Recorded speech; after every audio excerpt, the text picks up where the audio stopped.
আমি এখান থেকে ঘোষণা দিচ্ছি ইনশাআল্লাহ অধ্যাপক মিয়া গোলাম পরোয়ার ব্যাপক ব্যবধানে জিতবে ইনশাআল্লাহ। এখন আপনাদেরকে ঠিক করতে হবে কত ব্যবধানে জিতবে ইনশাআল্লাহ। কেউ যদি আবার সেই ফেসিবাদের মতো এই কেন্দ্রগুলো দখল করতে চায়, কেউ যদি আবার সেই পেশশক্তি প্রদর্শন করতে চায়, কেউ যদি আবার ইলেকশন ইঞ্জিনিয়ারিং এর মাধ্যমে অবৈধভাবে নির্বাচনকে বানচাল করতে চায়, বাংলাদেশে ফেসিবাদের যে পরিণতি হয়েছিল, খুনি হাসিনার যে পরিণতি হয়েছিল, তার চাইতে খারাপ পরিণতি আপনাদের হবে। এই ফেসিবাদের উপাদানগুলো রেখে দেন। আপনারা যদি জুলাই বিপ্লবের যে সংস্কার প্রস্তাবনা, সেই সংস্কার প্রস্তাবনায় নোট অফ ডিসেন্ট দেন, তাহলে বাংলাদেশে ফেসিবাদের যে পরিণতি হয়েছিল তার চাইতে খারাপ পরিণতি আপনাদের হবে। বিএনপি, জামাত, সকল রাজনৈতিক দল রাস্তায় নামেন এবং এই হাসিনার পতন আন্দোলনে ঐক্যবদ্ধভাবে রাস্তায় নেমে, রাজপথে নেমে আপনারা এই আন্দোলনে নেতৃত্ব দেন। তখন আমি যখন পরোয়ার ভাইকে বলেছিলাম, পরোয়ার ভাই সাথে সাথে বলেছিল এই আন্দোলনের সাথে জামাত ইসলামীর একত্বতা আছে। খুনি হাসিনার পতনের জন্য যাই করা দরকার তাই করার জন্য জামাত ইসলামী প্রস্তুত আছে। একই সাথে দুর্ভাগ্যের বিষয়, তখন তিনি বাংলাদেশের মেজর পলিটিক্যাল পার্টির সাথে যোগাযোগ করেছিল, বিএনপির বড় বড় নেতাদের সাথে যোগাযোগ করেছিল। তখন তারা বলেছিল ছাত্ররা এখন যা ভাবতেছে আমরা তাই ভাবতেছি না। ছাত্ররা এখন যে খুনি হাসিনার পতনের দাবিতে আন্দোলন করছে সেটা নিয়ে তাদের কোনো ভাবনা নাই। তারা তখন বিলাসিতায় ব্যস্ত ছিল। কিন্তু আজকে তারা বড় বড় বিপ্লবী সাজার চেষ্টা করছে। আমরা আপনাদের এই আসনের যে প্রতিনিধি অধ্যাপক মিয়া গোলাম পরোয়ার, সেই মিয়া গোলাম পরোয়ার আজকে একদিনে তৈরি হয়নি। দীর্ঘ ফেসিবাদী আন্দোলন, লড়াই, সংগ্রাম এবং জেল জুলুমের মাধ্যমে আজকের অধ্যাপক মিয়া গোলাম পরোয়ার তৈরি হয়েছে। বিগত ফেসিবাদী আমলে 7.5 বছর তিনি জেলের মধ্যে খুনি হাসিনা তাকে বন্দী করে রেখেছিল।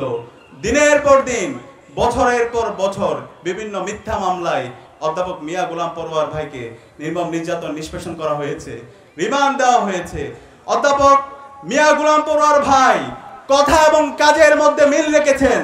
তিনি যখন এমপি নির্বাচিত হয়েছেন তখন দেখিয়েছেন কিভাবে কল্যাণ রাষ্ট্র প্রতিষ্ঠা করতে হয়, কিভাবে মানুষের মুক্তির জন্য কাজ করতে হয়, কিভাবে কৃষক, শ্রমিক, মজুর থেকে শুরু করে নারী, পুরুষ, ছাত্র সবাইকে একসাথে নিয়ে কাজ করতে হয়, কিভাবে ন্যায্যতা নিশ্চিত করতে হয়।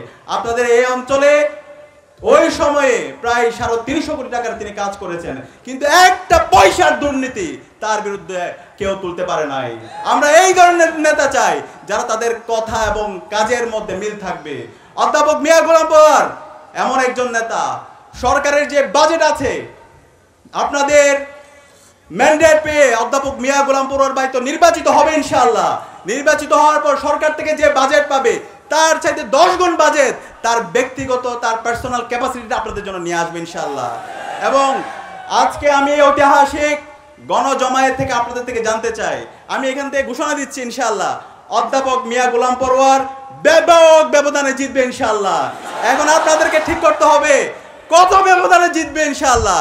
সেটা আজকে যে গণজমায়েত, এখানে ছাত্ররা উপস্থিত হয়েছেন, যুবকরা উপস্থিত হয়েছেন, শ্রমিকরা উপস্থিত হয়েছেন, মজুররা উপস্থিত হয়েছেন, আপনাদের কাজের উপর ডিপেন্ড করবে কত ব্যবধানে জিতবে।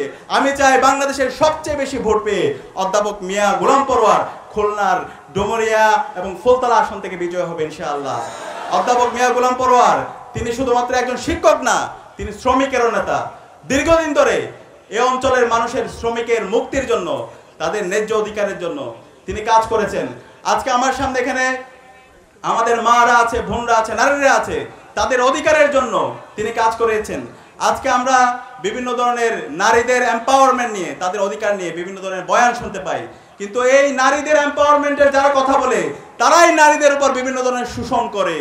আমরা এই নারীদের, আমাদের বোনদের প্রকৃতপক্ষে আমরা তাদের নিরাপত্তা নিশ্চিত করতে চাই। আমরা যে কল্যাণ রাষ্ট্রের প্রস্তাবনা দিই, আল্লাহ রাসূল সাল্লাল্লাহু আলাইহি সাল্লামের যে মদিনা রাষ্ট্র, সেই মদিনা রাষ্ট্রে নারীদের নিরাপত্তা তিনি নিশ্চিত করেছিলেন। 1450 বছর আগে নারীদের যে নিরাপত্তা নিশ্চিত করেছেন, এখন পর্যন্ত বর্তমান সভ্য যে দুনিয়া, ওয়েস্টের যে নারী অধিকারের কথা বলে, তারা এখন পর্যন্ত সেই নারীদের অধিকার নিশ্চিত করতে পারে নাই। ইনশাআল্লাহ এই বাংলাদেশে যখন কল্যাণ রাষ্ট্র প্রতিষ্ঠা হবে, আমাদের মারা, আমাদের বোনরা, তাদের নিরাপত্তা নিয়ে তাদের ভাবতে হবে না। আমাদের এই অঞ্চলের সকল মানুষের তাদের যে প্রত্যাশা, তাদের যে আকাঙ্ক্ষা, তাদের যে ন্যায্যতা, সেটা নিশ্চিত করা হবে ইনশাআল্লাহ।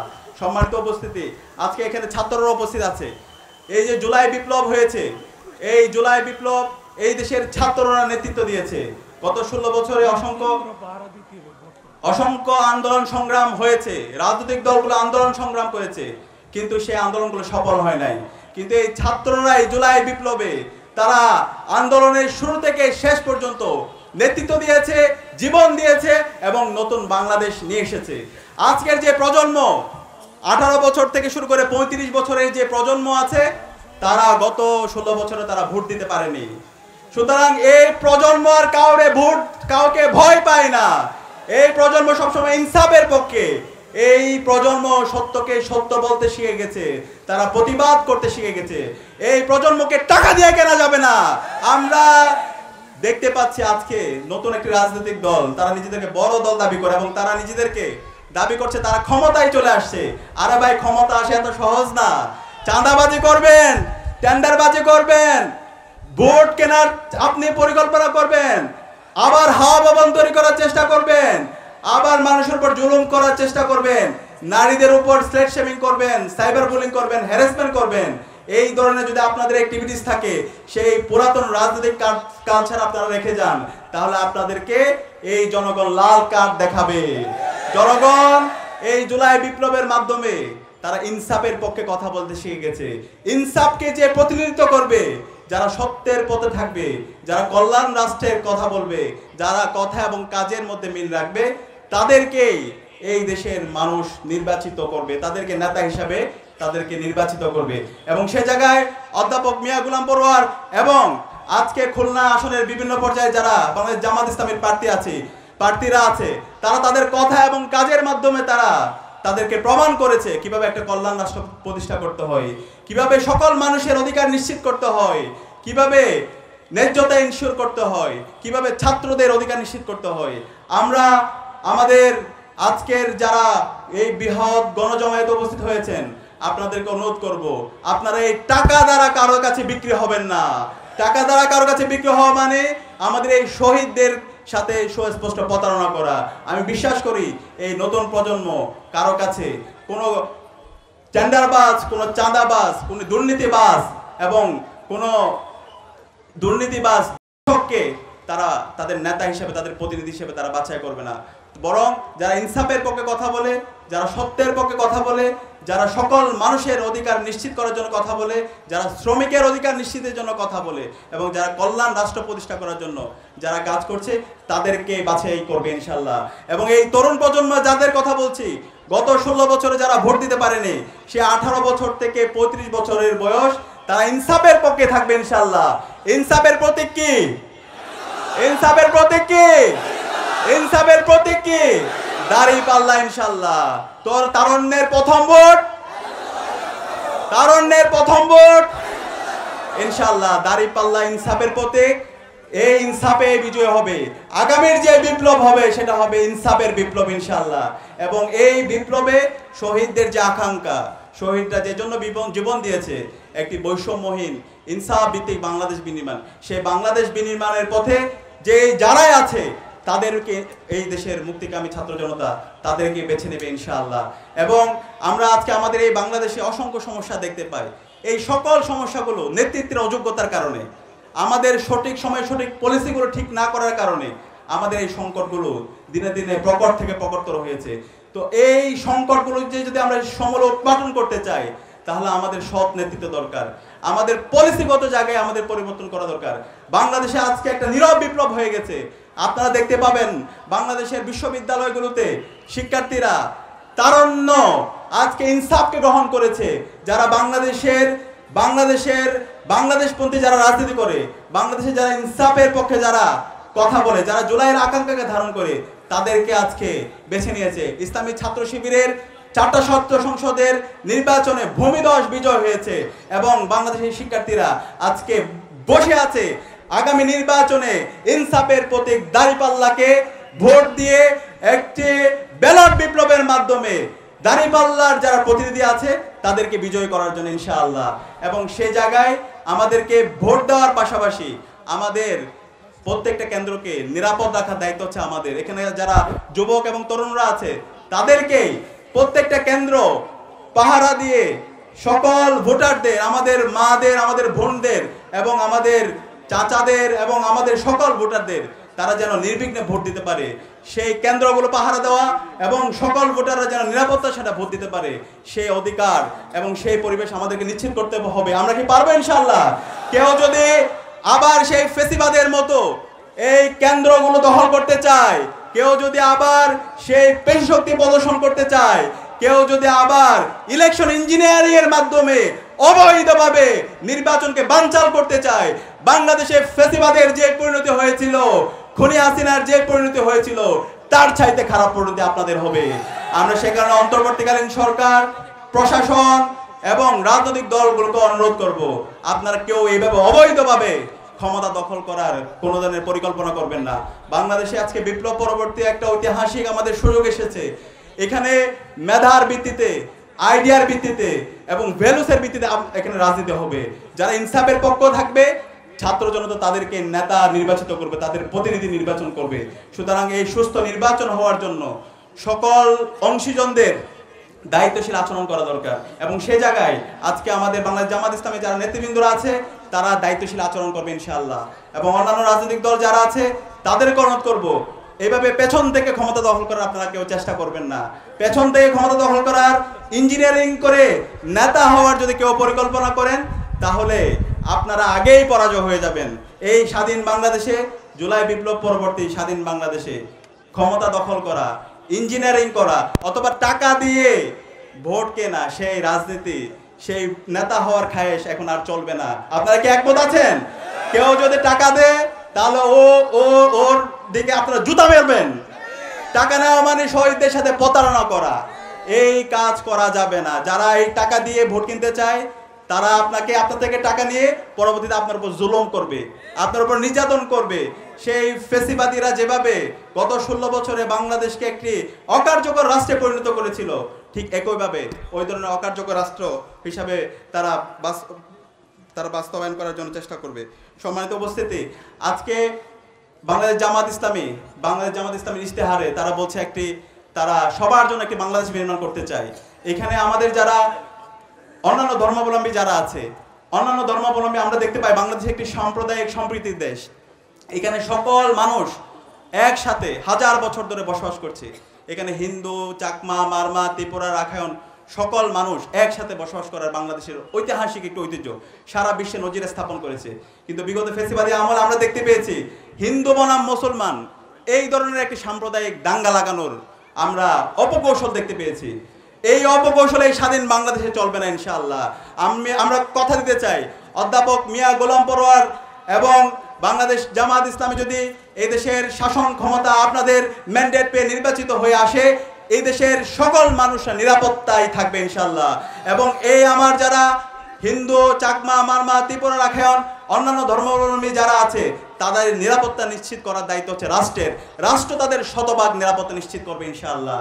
একই সাথে আমাদের যারা কৃষকরা আছে তাদের যে অধিকার, তাদের যে ন্যায্যতা, সেই ন্যায্যতা নিশ্চিত করার দায়িত্ব হচ্ছে আমাদের প্রতিনিধি এবং রাষ্ট্রের, সেটা নিশ্চিত করবে ইনশাআল্লাহ। আপনাদের যে দাবি, আপনাদের যে হিস্সা, প্রত্যেকটা হিস্সা আপনাদেরকে বুঝিয়ে দেওয়া হবে। একই সাথে আমাদের শিক্ষা ব্যবস্থা, আজকে আমাদের প্রাইমারি স্কুল, হাই স্কুল, কলেজগুলো শিক্ষা ব্যবস্থার বেহাল দশা। শিক্ষা ব্যবস্থা সবচেয়ে কম বাজেট দেওয়া হয়। আজকে আমাদের পরে স্বাধীন হয়ে অসংখ্য দেশ তারা অর্থনীতিতে এবং সামগ্রিকভাবে তারা অনেক এগিয়ে গেছে, কিন্তু আমাদের এই বাংলাদেশ নেতৃত্বের অযোগ্যতার কারণে, দুর্নীতির কারণে, চাঁদাবাজির কারণে, সঠিক পলিসি না থাকার কারণে আমাদের এই শিক্ষা ব্যবস্থার কোনো পরিবর্তন হয়নি। এই শিক্ষা ব্যবস্থার মাধ্যমে বেকার তৈরি হচ্ছে, এই শিক্ষা ব্যবস্থার মাধ্যমে শিক্ষিত হয়ে সমাজের বড় বড় ক্ষতি করছে। তো এই শিক্ষা ব্যবস্থাকে নতুনভাবে ঢেলে সাজানো দরকার। আমাদের যে শিক্ষা ব্যবস্থা সেটা হচ্ছে ভারতের প্রেসক্রিপশনে তৈরি। ইংরেজরা যে শিক্ষা ব্যবস্থা রেখে গেছে সেই শিক্ষা ব্যবস্থা থেকে গেছে। এই শিক্ষা ব্যবস্থা নিয়ে এই অঞ্চলের মানুষের মুক্তি হবে না। এই শিক্ষা ব্যবস্থার পরিবর্তন করে সকল শিক্ষার্থীদের জন্য শিক্ষার অধিকার নিশ্চিত করার জন্য আমাদের নির্বাচিত প্রতিনিধি ইনশাআল্লাহ অধ্যাপক মিয়া গোলাম পরোয়ার ভাই কাজ করবে ইনশাআল্লাহ। একই সাথে আমাদের মৌলিক চাহিদা চিকিৎসা, আজকে আমাদের যে হাসপাতালগুলো আছে, হাসপাতালগুলোতে খুবই ভঙ্গুর অবস্থা। আপনারা হাসপাতালগুলোর কি অবস্থা খুলনার? খুবই ভঙ্গুর অবস্থা। হাসপাতালের বেড, হাসপাতালের চিকিৎসা ব্যবস্থা সবকিছুই ইনশাআল্লাহ বাংলাদেশ জামাত ইসলামী এবং জামাত ইসলামী নেতৃবৃন্দরা নির্বাচিত হয়ে, আপনাদের ম্যান্ডেট পেয়ে নির্বাচিত হয়ে এসে প্রত্যেকটা হাসপাতাল এবং বাংলাদেশের হাসপাতাল ব্যবস্থা, বাংলাদেশের চিকিৎসা ব্যবস্থার আমূল পরিবর্তন আনবে ইনশাআল্লাহ। আপনারা দেখেছেন জামাত ইসলামী পরিচালিত যে হাসপাতালগুলো আছে সেগুলো সারা বাংলাদেশে স্বাস্থ্য সেবা নিশ্চিত করে একটা এক্সাম্পল সেট করেছে। যে ব্যাংক তারা প্রডিউস করেছে সে ব্যাংক সারা দেশে একটা এক্সাম্পল সেট করেছে ইনশাআল্লাহ। আমাদের এই স্বাস্থ্য ব্যবস্থা সকল মানুষের স্বাস্থ্যসেবা নিশ্চিত করা এবং সকল মানুষ যেন সুলভ মূল্যে স্বাস্থ্যসেবা পায় সে কাজ তারা করবে ইনশাআল্লাহ। একই সাথে আজকে আমাদের বাজারের যে অবস্থা, আমাদের সিন্ডিকেটের কারণে খাবারের যে দাম, আমাদের যে পণ্যের যে দাম, সে দামগুলো আমাদের আজকে নাবিশ্বাস উঠে যাচ্ছে। সেই বাজার সিন্ডিকেট সেটাকে ভেঙে দেওয়া এবং দামকে সুলভ মূল্যে রাখা এবং খাবারের মান ঠিক রাখা, সেটার জন্য বাংলাদেশ জামাত ইসলামীর ওই ইশতেহার আছে। এবং জামাত ইসলামীর এই সিন্ডিকেটকে ভেঙে দিয়ে সকল খাবার এবং সকল মানুষ যেন সুলভ মূল্যে খাবার সংগ্রহ করতে পারে সেটা নিয়ে ইনশাআল্লাহ কাজ করবে। একই সাথে আজকে আমরা যেই জন্য জীবন দিয়েছি, জুলাই বিপ্লবে ফ্যাসিবাদী কাঠামোকে ভেঙে দিয়ে নতুন রাজনৈতিক সংস্কৃতি বিনির্মাণ করা, নতুন রাজনৈতিক সংস্কৃতি হবে জুলাই সনদের উপর ভিত্তি করে। আজকে আমরা দেখতে পাচ্ছি যে জুলাই সনদ, শহীদদের রক্তের উপর এই জুলাই সনদ তৈরি হচ্ছে। সেই সনদে আজকে রাজনৈতিক দলগুলো ভেটো দিচ্ছে। তারা রাজনৈতিক সংস্কার চায় না। হাসিনা যে কারণে ফ্যাসিস্ট হয়ে উঠেছিল, যেই রাষ্ট্র কাঠামোর মাধ্যমে একজন শাসককে ফ্যাসিস্ট করে সেই ফ্যাসিবাদের উপাদানগুলোকে সমলোৎপাটন করার জন্য আমাদের 24 ছাত্র জনতা জীবন দিয়েছিল। কিন্তু আজকে রাজনৈতিক দল তারা এই ফ্যাসিবাদের উপাদানগুলোকে দূর করার জন্য তারা যেভাবে সহযোগিতা করা দরকার তারা সহযোগিতা না করে বরং তারা ফ্যাসিবাদের ভাষায় কথা বলছে। তারা এই মেজর সংস্কারের জায়গায় তারা ডিসেন্ট দিচ্ছে। আমরা অনুরোধ করব, আমাদের শহীদদের এতগুলো রক্তকে আপনারা বৃথা যেতে দিয়েন না। আপনারা যদি এই ফ্যাসিবাদের উপাদানগুলো রেখে দেন, আপনারা যদি জুলাই বিপ্লবের যে সংস্কার প্রস্তাবনা, সেই সংস্কার প্রস্তাবনায় নোট অফ ডিসেন্ট দেন, তাহলে বাংলাদেশে ফ্যাসিবাদের যে পরিণতি হয়েছিল তার চাইতে খারাপ পরিণতি আপনাদের হবে। আমি সবাইকে অনুরোধ করব, এই সমস্ত যারা রাষ্ট্র সংস্কারের পথে যারা বাধা তৈরি করছে তাদেরকে চিহ্নিত করতে হবে। তাদেরকে আসন্ন আমাদের নির্বাচনে তাদের বিরুদ্ধে আমাদের অবস্থান নিতে হবে। আপনারা কি একমত আছেন? ইনশাআল্লাহ আমি সবাইকে আহ্বান করবো, আবারও আহ্বান করবো, এখানকার বিশাল ছাত্র জমায়েতে যারা উপস্থিত আছেন, মুরব্বীরা উপস্থিত আছেন, শ্রমিকরা উপস্থিত আছেন, আমাদের মা খালারা উপস্থিত আছেন, আমাদের এই নির্বাচনে ইনসাফের পক্ষে আমাদেরকে ক্যাম্পেইন করতে হবে। আপনারা কে কে করবেন? হাত তোলেন। ইনশাআল্লাহ আমাদের এই বাংলাদেশে এই জুলাই বিপ্লবে আমাদের যে 2000 ভাই বোন জীবন দিয়েছে তারা একটি বৈষম্য ইনসাফ ভিত্তিক বাংলাদেশ নির্মাণ করার জন্য ইনশাআল্লাহ এই বাংলাদেশে, এই নতুন বাংলাদেশে ইনসাফের বিজয় হবে। শহীদদের রক্ত যেই জমিনে আছে সেই জমিনকে আল্লাহ তাআলা কবুল করে নিয়েছেন। সেই জমিন ইনসাফের হবে। শহীদদের আকাঙ্ক্ষার আলোকে নতুন বাংলাদেশ বিনির্মাণ হবে ইনশাআল্লাহ। এবং এই শহীদদের আকাঙ্ক্ষার আলোকে নতুন বাংলাদেশ বিনির্মাণ করার জন্য আপনাদের এই অঞ্চলের মাটি ও মানুষের নেতা, অবিসংবাদিত নেতা অধ্যাপক মিয়া গোলাম পরোয়ার ভাইকে আপনাদের প্রতিনিধি হিসাবে সারা বাংলাদেশে সবচেয়ে বেশি ভোট পেয়ে তাকে নির্বাচিত করার জন্য আপনাদের সবাইকে ঐক্যবদ্ধভাবে কাজ করে যেতে হবে। আপনারা সবাই একমত আছেন? ইনশাআল্লাহ আমি বিশ্বাস করি অধ্যাপক মিয়া গোলাম পরোয়ারের নেতৃত্বে এই খুলনার ডুমুরিয়া এবং ফুলতলা সারা বাংলাদেশে একটা এক্সাম্পল সেট করবে, যেটার উপর ভিত্তি করে আগামীর শহীদদের আকাঙ্ক্ষার আলোকে বৈষম্যহীন ইনসাফ ভিত্তিক বাংলাদেশ বিনির্মাণ হবে। এবং এর উপর ভিত্তিতে শহীদদের যে প্রত্যাশা, আমাদের যে প্রত্যাশা, এই অঞ্চলের মানুষের মুক্তির জন্য যে দীর্ঘদিনের লড়াই, সে লড়াই বাস্তবায়ন হবে ইনশাআল্লাহ। সে উদাত্ত আহ্বান জানিয়ে আমি আমার কথা এখানে শেষ করছি। আসসালামু আলাইকুম ওয়া রাহমাতুল্লাহ।